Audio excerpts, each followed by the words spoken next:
In today's video, I'm going to teach you how to attach files in Google Docs. If you want to reference a file inside a document, Google Docs doesn't attach files in the same way as an email.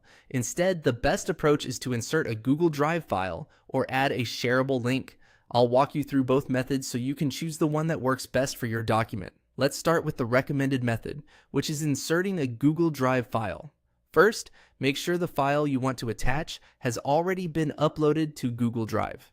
This is important because Google Docs pulls the file directly from Drive, making it easier to keep everything connected and accessible in one place.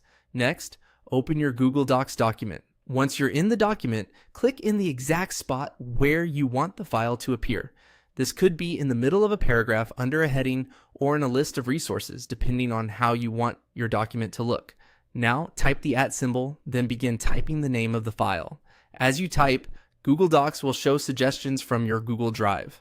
Look through the list and select the correct file when it appears. Once you click it, Google Docs will insert a smart chip into the document.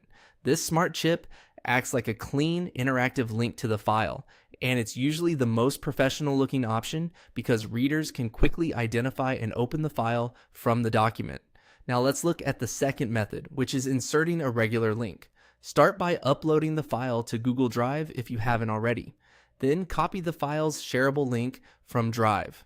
After that, return to your Google Docs document and highlight the text you want to turn into a link. This could be the file name or a phrase like "open the file here," depending on your style. Paste the shareable link onto the selected text, then press Tab to apply it. This creates a standard clickable hyperlink inside your document. It's a simple option and works well if you want more control over the wording instead of using a smart chip. Both methods let you connect supporting files to your Google Doc without cluttering the page.